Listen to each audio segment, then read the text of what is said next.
Make game day yours. Tickets, food and drinks, stats, and streaming. Everything you need is in the Utah Mammoth app. Download today and make game night easy. Download on both Android and iPhone. Tusk Top. We're all locked in now. Your home for the best sports radio in Utah is right here on the KSL Sports Zone. It's time to kick off your afternoon drive with Jake Scott and Ben Anderson. Allow me to introduce the best of the best. On 97.5, the KSL Sports Zone. Jake and Ben, 97.5, the KSL Sports Zone. Happy Monday to everybody, however you may be consuming. Ben still likes absorbing the show. Via over-the-air streaming, KSLSports.com, over YouTube, or hello to our friends from the future who are listening via podcast. No Ben today. He is off on vacation. He will be returning tomorrow, I believe. Right, Christian? That's what he told us. I guess you never know. Maybe he liked Yellowstone a lot. Yeah, he's having a real good time. I don't know. He's not extending. We haven't heard. But no, Ben should be back coming up tomorrow. So we have an action-packed show for you today. We get to talk a lot about my very favorite subject, LeBron James. It's going to be one of those type of shows. I got to say, coming in, usually Christian does something to anger me, or Ben says something incredibly dark. And it was me this time that we had an incredibly downer conversation coming onto the air. So I'll take responsibility for that. You know what? We can just turn it around now, Let's just turn it around. Well, we are going to talk to Gina Mizell coming up here in a moment. Good way to start the show because she covers the Sixers for the Philadelphia Inquirer. And so we'll talk to her about, the biggest story in sports. That is the one and only LeBron James. So I'll get more into this maybe later in the show where we did when we have a little bit more time. But I had the hot take last week, Christian, that LeBron was not going to go to Philadelphia, that it was going to be Cleveland or Miami, and I kind of waffled a little bit, but I said, no, absolutely not on Philadelphia. What time did the LeBron news break on? When did it break? Friday morning, 9 or 10 a.m.? Yeah, something like that. Like that? Well, I got heckled for it like Saturday morning. Like you get a tweet? In person. No. I'm talking about in person. By somebody I know and love. But it wasn't a 76er fan saying good morning and bleep you? But I wasn't expecting, again, no, it wasn't like the Texas Tech time. No, but I wasn't expecting it because we were out boating on Saturday with dear family friends. And I got held accountable for my LeBron James going to Philadelphia and playing for the 76ers take from last week already. And that is the big story in the NBA where LeBron James ends up. I do want to hear about Christian's 24th. We can get to that later in the show because he had a house full of people, 25 people into a Christian's one-bedroom house. He was like Charlie in the Chocolate Factory with 8 people sleeping in one bed. So I want to hear how that went for Christian, who hosted a large chunk of his in-laws over the weekend. That had potential to go good or bad, so we'll find out exactly what happened with Christian. But we do hope that everybody out there had a great 24th and a fantastic weekend. It seemed like things didn't get too out of hand around here, but always fun to have a day off for the station and to spend a little QT with the family. So we'll talk a little LeBron with Gina, get her take on kind of exactly how things played out, how LeBron landed in Philly, and it's hard to say this when you're talking about LeBron James, but what exactly is going to be his role for the 76ers. And man, what an offseason has it been for the Philadelphia 76ers. The coup trade of the offseason, acquiring Jaylen Brown, and now with LeBron James. All right, let's waste no more time. She covers the 76ers for the Philadelphia Inquirer. She is Gina Mizell with us here on Jake and Ben. Gina, thank you for a few minutes. How are you? Nothing going on in my world and in the Sixers world, but no, I'm doing great. How are you guys doing? Oh, wonderful. And that's why we're so lucky you can carve out a few moments. We really, really appreciate it. And kind of take us how this went down. Take us behind the scenes, I guess, or to your knowledge, how and why LeBron James came to Philadelphia. Yeah, well, I think basketball reasons, like he laid out in his series of posts on X, I think is where it really lands. And what I've gathered from talking to people both close to LeBron and close to the Sixers is that really the tipping point for him was the Jaylen Brown trade, which the Sixers pulled off on July 1st. Once that happened, LeBron viewed them as a legitimate championship contender. And after obviously a longer than 3-week deliberation on his part, decided that this was the place where he thought it was the best chance to win. But as far as sort of how it went down, it was kept very close to the vest.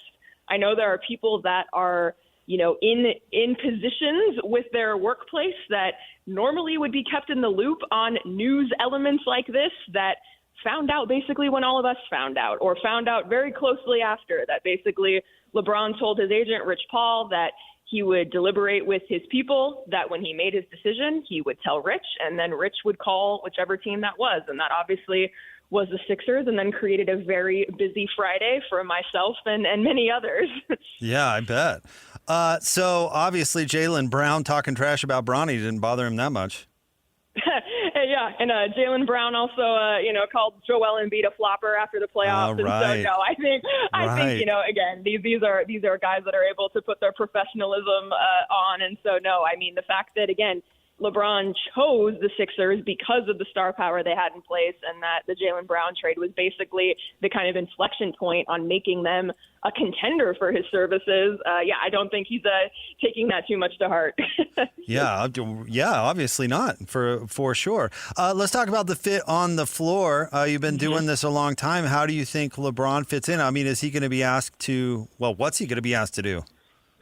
I think really leaning into his exceptional basketball IQ, his playmaking, the ability to be a connector on offense is kind of where that starts as far as the on-the-court stuff. Again, he knows what he's walking into. He knows he's walking onto a team that he's not going to be the number one option every single moment of every single game throughout the entire season. So he's choosing this type of situation. And then beyond the court, I think just this is a Sixers team that has not gotten past the second round since 2001, the Allen Iverson finals team. And so they really still could use some guys who have that championship experience, that have that leadership quality, the habit building that LeBron brings, and that, frankly, Jaylen Brown also brings as a guy that's won a title and been finals MVP as well. So, yeah, he's going to be kind of the sage veteran of the group, still going to be able to really play make and use his exceptional feel for the game, and then also just be a really big presence, I think, in the locker room as far as knowing what it takes to win championships, because this iteration of the Sixers team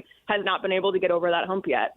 VJ Edgecombe was so good last year. Is there a chance that he gets squeezed a little bit with all this? That was where my mind went, like, oh, poor VJ, he's never going to shoot again. That's a fair point or a fair concern, I think, going into this. And I think you can look at it that way, or you can also look at it as, okay, he's really going to have a chance to not have as much pressure on him and really get a chance to develop. And I think where he's really going to excel is something that Nick Nurse talked to us about at Summer League even before they got LeBron, which is like, hey, use your athleticism and get out in the open court, go coast to coast, attack the basket, work on your shooting, which is still an area of development for his game. And then also he's already a really good defender as far as just, a point of attack wing type guy. And so they're going to need him to do that as well. And so also if there were any, questions about his feelings about this, like, oh no, is this going to be bad for me? Number one, he grew up in the Bahamas with the Miami Heat LeBron teams, where how he grew up watching basketball. And also he did a jersey swap with LeBron when the Lakers were here in Philly the first time they ever played against each other. And on the day that LeBron announced he was coming, he on Instagram posted a mimic photo of the meme of, smiling through it all. I can't believe this is my life. The head on the hand, smiling. So I don't think he's upset about it right now. And we'll see how he's able to fit in his second year. All right, I've been doing this for a long time, so I've had more than a few hot takes about Daryl Morey. But I got to tell you, I was not a fan of his in Houston. I thought he kind of made a lot of hay on that James Harden trade and got a lot of credit for that for an awful long time. And so I was very curious to see, the new guy, Mike Gansey, right? And my question, I guess, is tell me a little bit about him, but How about hitting the ground running? I mean, this dude is No off kidding. to the races. So what's he like?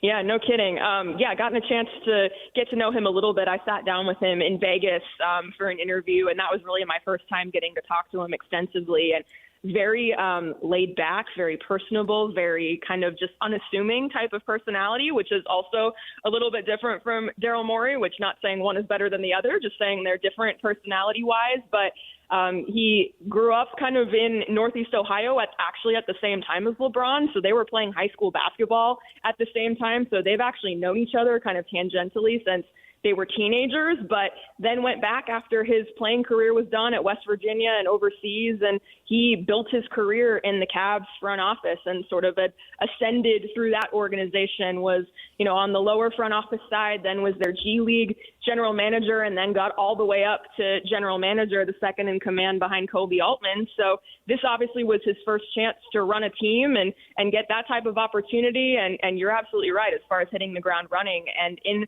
surprising fashion, because I think a lot of people, myself included, thought that the Sixers team didn't have much wiggle room just because they still had Joel Embiid and Paul George on these big max contracts for multiple years that a lot of people thought were untradeable, or at least very difficult to trade just because of their age, their injury history, the fact that they hadn't been on the floor very much the last couple of seasons. But they kind of found the one scenario to get off of Paul George's contract and getting Jaylen Brown. And then they were able to get LeBron James the one time in his career when he was able to take a veteran's minimum contract. So really kind of like a basketball roster building miracle type situation where just everything fell into place for them.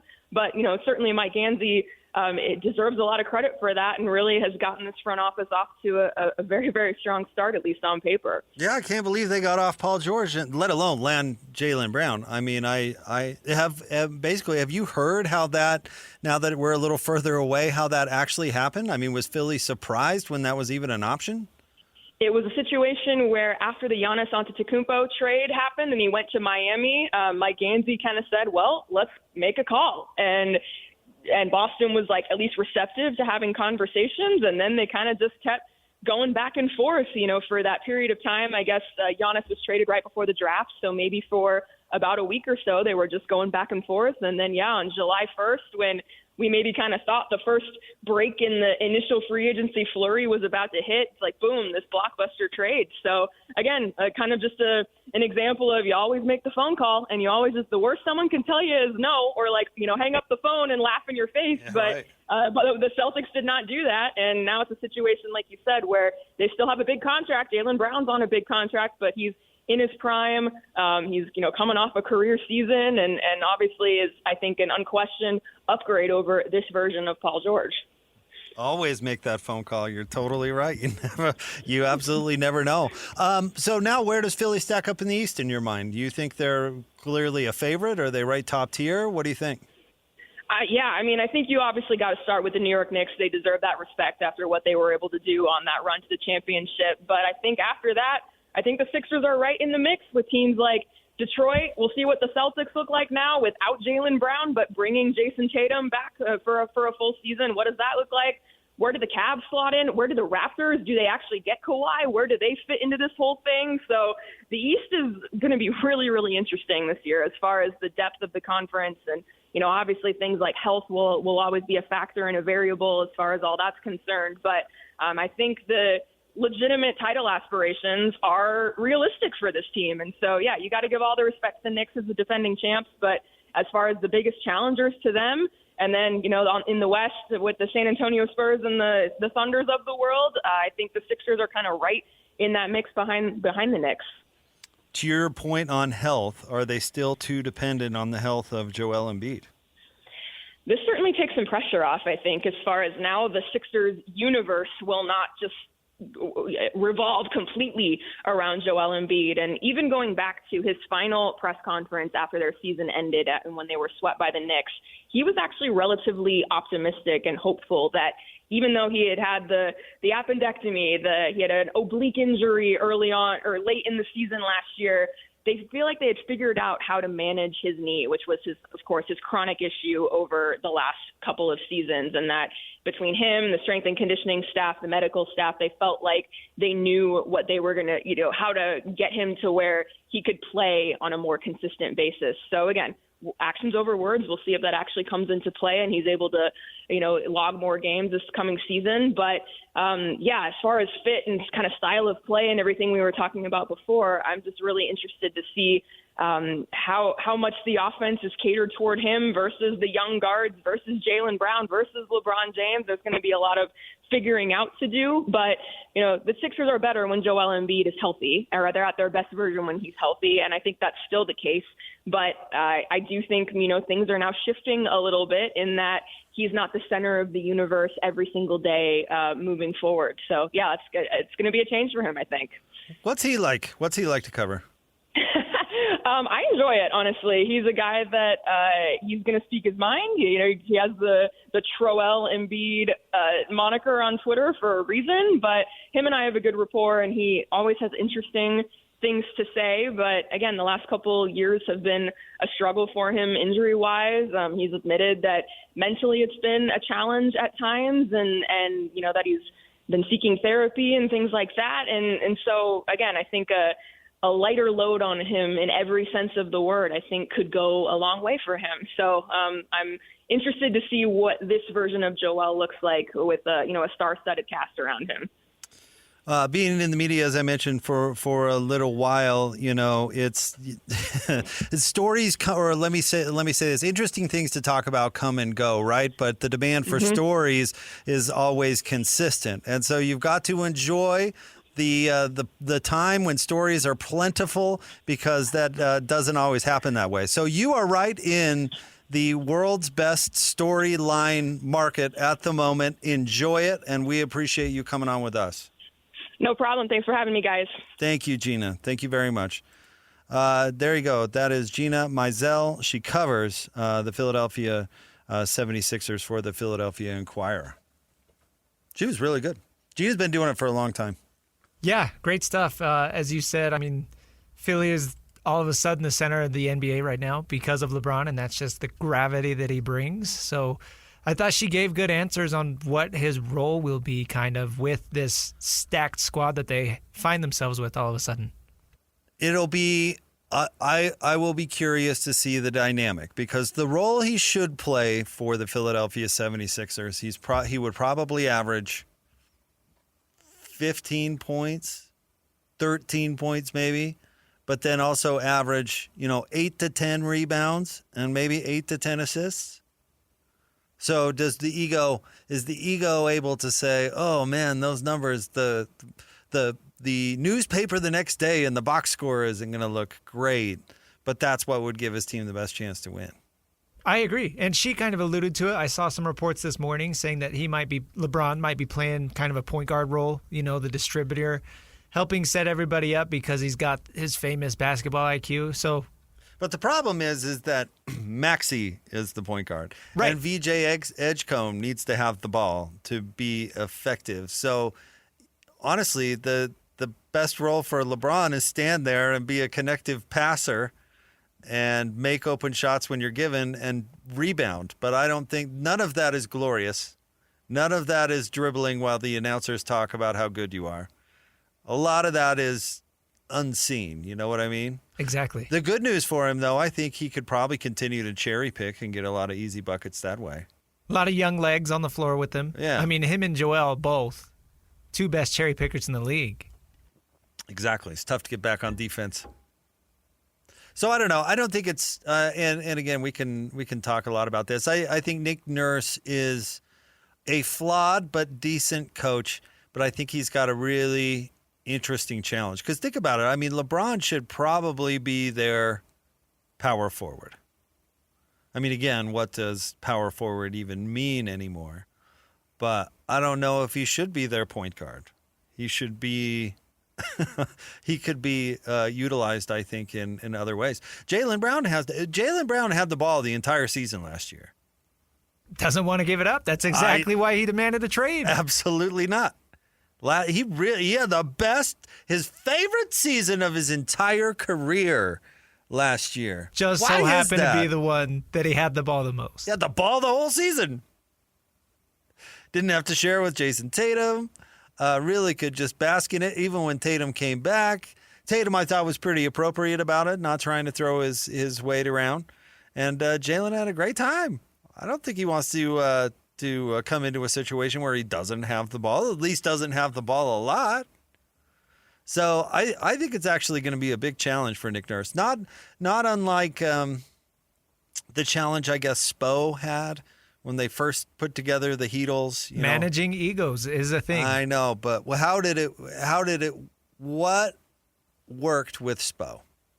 He had Dwayne Wade, who was truly a pro and did not mind LeBron taking the ball away from him. Obviously. Chris Bosh got forgotten about. And then borderline. Chris Bosh, turned into just an average player. Or big-time rebounder, and that was it. Right. So that's why it worked in Miami, because those guys were willing to be team guys, and it really worked. Shout out to them. Chris Bosh probably a Hall of Famer because he made that decision. But he was no longer a 25-10 kind of dude like he was when he was in Toronto. But the question now with Philly is, will LeBron be the Chris Bosh? Because that's what it's going to require, is he has to be the Chris Bosh, the one who gets a bite taken out of. And I don't know. Is he really going to be excited about doing that? I know Jaylen Brown would not be excited about doing that. I can't imagine that Tyrese Maxey is all that excited to do that. I certainly don't think VJ Edgecombe would be, but his opinion might not matter. It doesn't at this point. He's so forgotten about right now. Poor kid. Seriously, he had a great year last year. He showed a tremendous amount of potential. Who? Huh? VJ what? Which unfortunately is kind of what happens when LeBron eclipses everybody. The good news for Edgecombe, though, is that LeBron is a geezer, and despite what he might tell you, he cannot play forever. And VJ's got a lot of great years in the NBA around, so maybe you can, like Rajon Rondo, a title, get that out of the way early on in your career on a veteran team, and then move on. I don't know, but I do feel bad because he's the one who's going to get squells for sure. Because think about it, Embiid when he plays, he's not out there to take a back seat. No. In fact, everybody, including Coach Lacombe earlier today, was talking about how he's the linchpin into Philadelphia's success. And honestly, if you want to look at sheer talent and ability to dominate, he is the best player on that team when he actually plays. And I love Jaylen Brown's game, but he's not as dominant as Embiid is. He's just not. No, I don't know if anybody is. Maybe. He won an MVP. Yeah. Best player in the league that year. And I thought deserved it, which I guess was somewhat controversial at the time because everybody wanted to get Jokic, give it to Jokic again. And maybe he was the best player, but Embiid's dominant. He's huge. He's super skilled. He's awesome. And he used to be awesome on both sides of the ball. I don't know if he's quite as awesome now that he's in his 30s on defense. So how's it going to go? How are those shots going to be distributed? And how will everybody get along with LeBron's film crew? How's that going to go? Yeah, fortunately, this whole saga is going to be caught on camera. And again, if they don't win the title, all those teammates right under the bus. You know what I mean? Yeah. Right under the bus. LeBron's team fails him again. I don't know. We'll see. She still has the Knicks far and above in the Eastern Conference. I don't know if I quite agree with that, but I don't know if this Sixers thing is going to work either. So maybe it's all still wide open. I don't think LeBron is what puts the Sixers over the edge. I still kind of had him in that conversation after the Brown trade. Yeah, they had a high ceiling after they traded for Jaylen Brown. Yeah. How much higher does their ceiling get because of LeBron? I don't think the ceiling really changes. All that much. Deeper. They're a deeper team. But what role is LeBron going to play? I think that's a really fascinating question. Because basketball-wise, I still think Miami would have been a better fit. But I saw the rumors, and who knows? Maybe they're just rumors. They certainly were far from official reports, but that Giannis might not have been all that wild about the idea of having LeBron and his film crew on the team. Why would he? I don't blame him. I don't really either. No. If I'm honest, I don't want to get thrown under the bus. No, thank you, sir. In a Netflix doc. Nope. Real Housewives. Hard pass. Oh, and we can get more into this, but did you see the rumor? And of course, this rumor was going to come out that LeBron would have signed in Cleveland if they would have picked Darius Garland over Donovan Mitchell. Yeah, his team was reportedly shocked or surprised that Donovan Mitchell was still in Cleveland. Adele pulling the strings. Do you remember when that battle was going on between those two? And Garland was basically said that he wanted a trade, that he had a trade request. And then all of a sudden the reports start coming out that Donovan Mitchell is the one who had their coach fired and that Donovan is the real coach killer and all this stuff. It's a shady business out there. Yeah, dude. And now he's not going back to Cleveland, even though that's the narrative. That would have been the most LeBron thing ever. This was not. I would not have predicted. All right. Stay tuned. We've got a busy show for you today. Sam Farnsworth, our good friend from KSL TV, is going to join us at the top of the 3 o'clock hour. And we're hoping to talk to Scotty G probably sometime around the top of the 5 o'clock hour. We're out to our guy Keith Smith to give us a national perspective on what's going on in the NBA. So we are very busy talking a lot of NBA basketball. It's the Jake and Ben Show. 97.5, the KSL Sports Zone. It's time to break down the biggest stories of the day. This is the top 3 stories of the day on KSLSports.com. 97.5, the KSL Sports Zone. Jake and Ben, 97.5, the KSL Sports Zone. Jake, Scott, Ben Anderson. Ben still on vacation. He's going to be back coming up tomorrow. So for all you Ben Anderson fans up there or out there, fear not. Ben's back tomorrow. Time for the top 3 stories of the day. Brought to you by our friends at J. Brooks Jewelers. Cherish your love with J. Brooks Jewelers. Explore their expertly crafted engagement rings made from the finest materials. J. Brooks Jewelers. All right, Christian, where do you want to start today? Number 1, this show will always take whatever opportunity we can to talk about the drama at North Carolina. Ben's guy, Michael Lombardi, is on leave. He is. And there's been a couple things that are out there. One, people are talking about it's an HR complaint.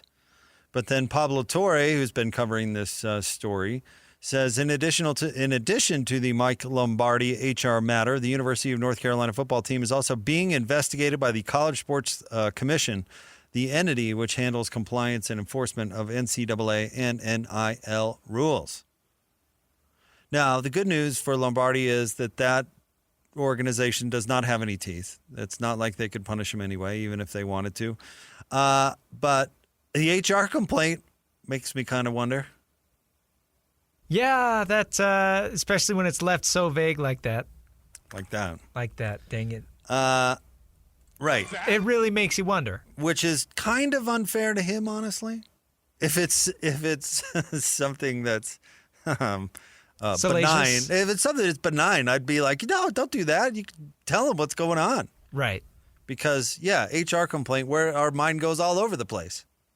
That could mean all sorts of things. Nevertheless, it seems to not be going so well for Bill Belichick right now, or at all at UNC. No, I can't believe he even went to North Carolina in the first place. This was such a disaster waiting to happen, and so predictably going to be a blight on his reputation and his resume. It's just it's unthinkable that supposedly the greatest NFL coach of all time is now just absolutely a mess at the University of North Carolina. And frankly, I'm shocked that it's this messy. Like, we could have sat here and said, oh, that's not going to go well. But for there to be this much drama and this much off the field happening, I don't think anybody really saw coming, because that was not his reputation in New England outside of the Spygate thing. But everything with his girlfriend and his son taking over the coaching staff, and now this with Lombardi, like, it's all just off the rails. Now, if you remember back to some previous reporting on this whole thing, Mike Lombardi was the rival with the heiress for the attention of Bill Belichick, meaning Bill's girlfriend, Jordan Hudson. But the adult novelty heiress is what we call her on this show. So what do you bet me she's behind it, Christian? Getting Michael out? Yeah. What do you bet me? She's the one that filed the HR complaint. Or convince somebody to file the HR Air complaint. quotes, convince. Yeah, I don't know. I mean, I don't want to get sued. Allegedly. Here. I don't want to get sued here, but I'd look into that. Well, yeah, like you're saying, I mean, these two have not have a loving relationship. Lombardi and Jordan Hudson. Yeah, right. They haven't been getting along at work. No. So I think the heiress won. As is typical, right? As the is lover. typical. Yeah. She's got the ear of the man himself. Bill Belichick is a lover, Yeah. not a fighter. But I don't see how this goes well for North Carolina. I really don't. I mean, I guess if they all of a sudden go out and win the ACC, but You think he makes it through the year, this year? Bill, probably. Okay. Because do they have the stones to fire Bill Belichick mid-season? Probably not. I do think though. So if you cover this for a long time, you realize that there is an arrogance in pro sports when it comes to how they look at other levels and coaches at other levels. There is an arrogance in pro sports that if I coached in college, it would be easy street. You know, those because college pro coaches, sports are the top of the mountain. right? And he's the greatest of the great, and there's this ego-ness of it. And they step in. You know, Mike Lombardi says, I'm going to be. He was making $1.5 million. And remember their whole attitude when they got here is we're going to make this the 30 whatever it is NFL team, and how we're going to run this just like the NFL. And I'm the great Bill Belichick, boy. And it's a different thing. And you realize that just because you were coaching at the pros doesn't mean that you're necessarily a good college coach or a good high school coach. Oh, I'll tell you, Eric Kerr, the new coach at Weber State, was on with Scotty G and the coach earlier today. He's going to learn that lesson the opposite. And I'm sure next year at this time, if you talk to him about, geez, what'd you learn about coaching in college? He's going to be like, wow, everything. I didn't know anything, because high school and college are totally different. But that's also true going the other way.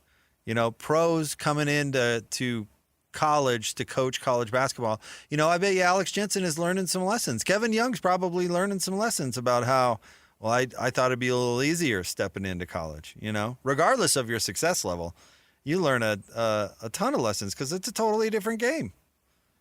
So, and our guy Mike Malone's going to learn that same lesson at North Carolina too. All right, what's next?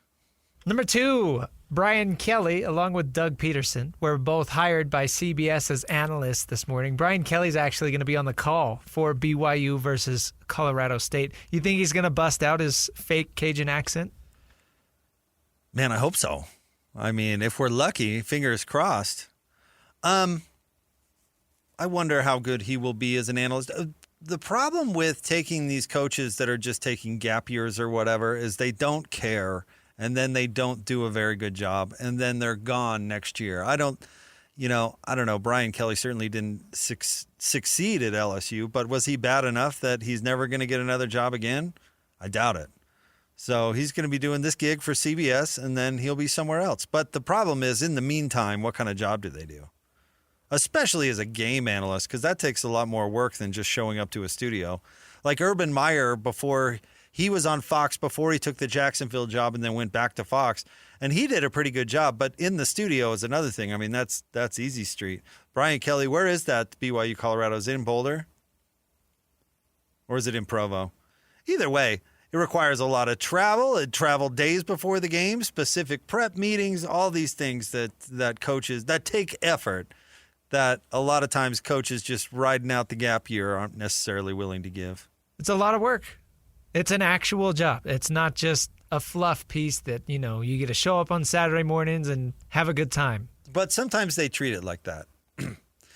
For example, I think it was Mac Brown left a BYU. I've got to remember the BYU game. It was a BYU, I want to say Mississippi State. I'd have to look it up.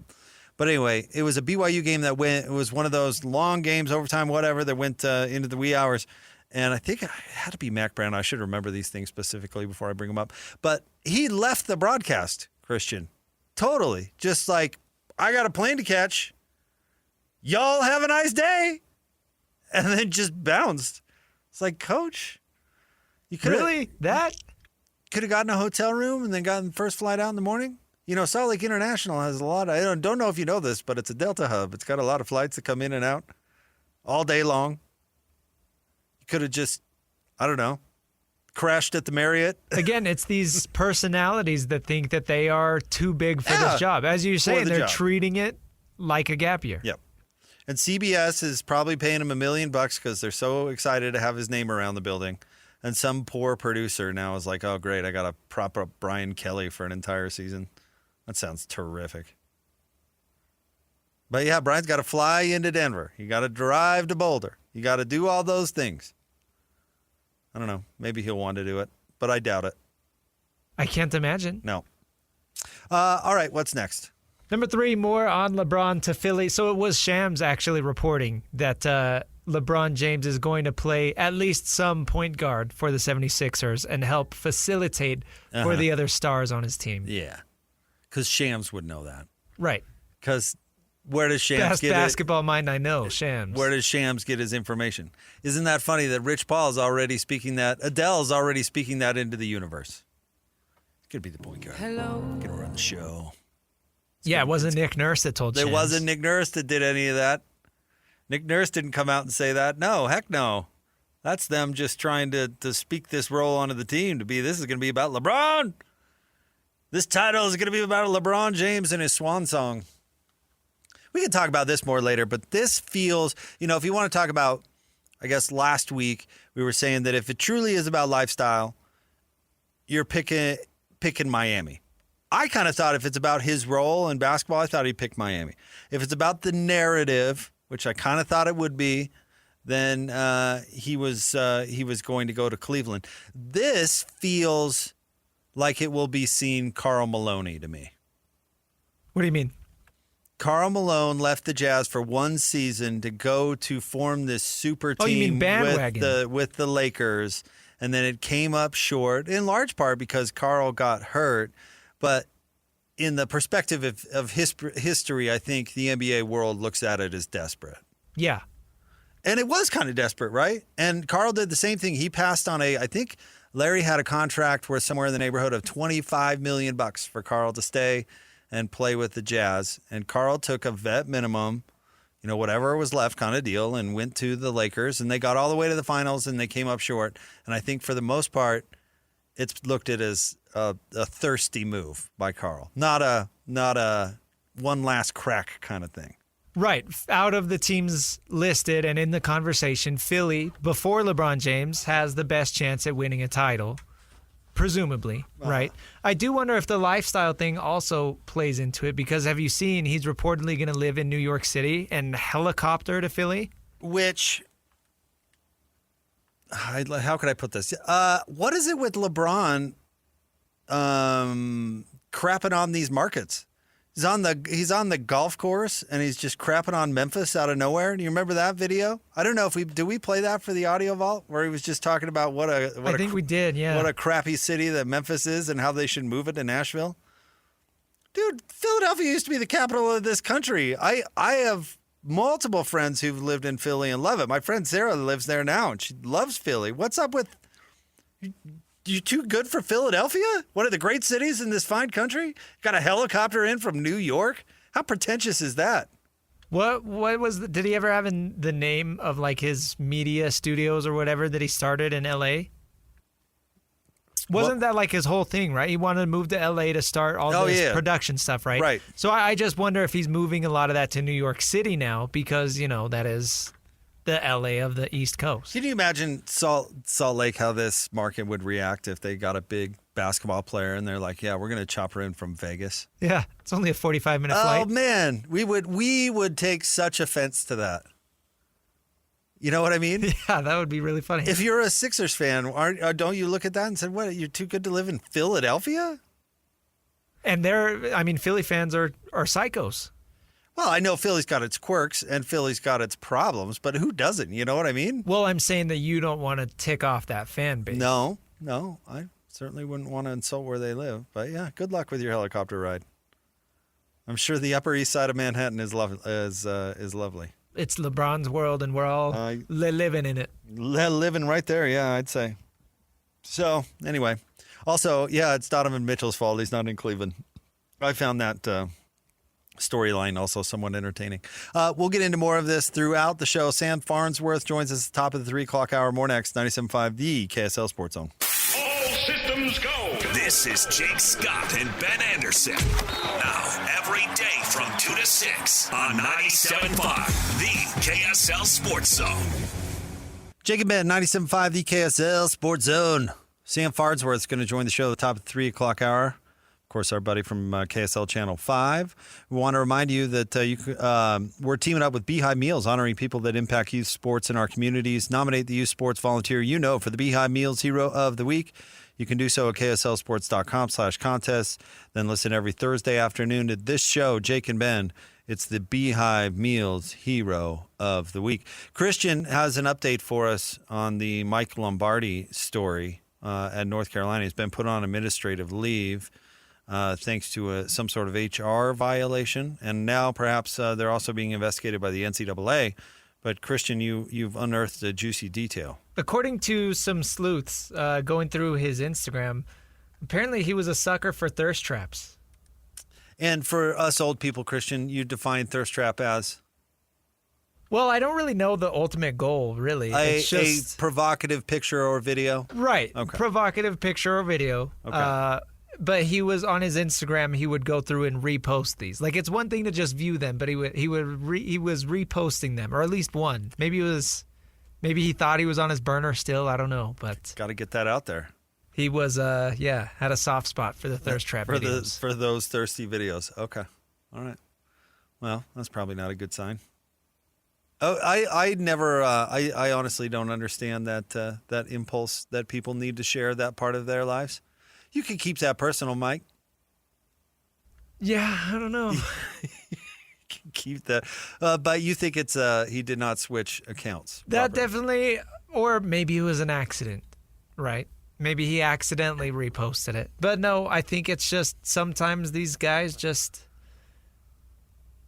get used to living this lifestyle of getting whatever they want, you know? Uh-huh. And then they get to a certain point where that's not allowed anymore. So and they don't know how to give it up. He just got lazy. Got lazy. You got lazy. Sure. You got, you get away with everything for a long time. You lose your edge. Yeah, you're not careful anymore. You stop fighting the impulse to share that part of your life with the world. His Instagram bio: husband, father of two, lover of thirsty thirst videos. Trap videos. And we have no idea. Again, we have no idea what the HR issue is, for the record. But just by simply leaving it as an HR issue does let the imagination run wild. Yeah, like when Tony Romo was arrested the other day and booked into jail. We immediately found out the reason. Uh-huh. And although it wasn't, a good thing, we know the issue. Yes, we do. But that has to do with the legal system, which this does not. Although North Carolina is a public university, so I would guess we're going to find out this information at some point. But Tony, that's coming out whether he likes it or not. Right, but what I'm saying is I guess if there's a reason we don't know what it is, and that's because they don't want us to know what the HR issue is. Yes. So, anyway, way to go, Mike. Now he's out there. I still can't get over this. He was making $1.5 million.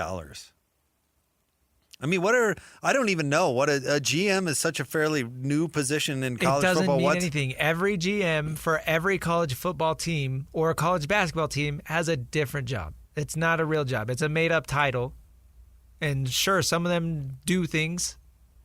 Damian Lillard is the GM for Weber State basketball. What does he do? I don't know. I don't know if it's as simple as get on a phone call and tell the recruits to come into Weber State. Dame, that's all you need to do, bro. I don't know what Michael Lombardi was doing for UNC. I don't either. But probably very whatever little. It was, $1.5 million was too much. But I mean, if the way I see it specifically with football is this is the evolution of the recruiting coordinator, right? I mean, that in theory is what Sure. the job is. Yeah. Is you're empowering somebody to make roster decisions in recruiting. Take some of that off of the head coach's plate. Probably all of that off the head coach's plate, depending on the head coach. I mean, not that the coach wouldn't get approval or whatever, but yeah, that's how I vision the general manager position. Is basically a recruiting coordinator with a different title. Which makes it all the more weird why Bill Belichick would hire his buddy to do that and not Because again, somebody somebody who actually has expertise. the total disrespect for the job. That's Anybody what can it do is. it, yeah. Anybody can do it. Any idiot can do it. If Mike can do it on the NFL level, which arguable in my opinion that he did it on the NFL level, but then he's going to have no problem in North Carolina. Are you kidding? I mean, it's basically a no-show job because the job is so easy. Not that easy, I guess. I mean, look how terrible they were last year, right? They were terrible, but I don't think it's the terribleness that's getting him here. It's an HR violation, Right. which could mean anything. Especially could mean anything for a guy who really likes thirsty videos. Switch your account next time, bro. Way to go, Mike. I wonder how it's going to go for North Carolina this year. Can't wait to find out. If you're going to, I don't know. If you're going to do that, why does your Instagram need to be public? Sure. Yeah. There are just so many ways that. I would start with why do you need to do that in the Right, first yeah, place? why do you need to do that in the first place? I'm giving him some benefit of the doubt. If you're going to do that, take some precaution. Christian, the algorithms out there may have thrust a pretty girl or two into your feed. How did you fight the desire to share it? Scrolled. You just kept going? Yeah. Was that hard for you? Not particularly, no. It's not. You just keep going. Oh, how did that get there? Keep going. Not my type. But Mike's got to be like, share. Everybody's got to see this. All right, stay tuned. Sam Farnsworth joins the show coming up next. Jake and Ben, 97.5, the KSL Sports Zone.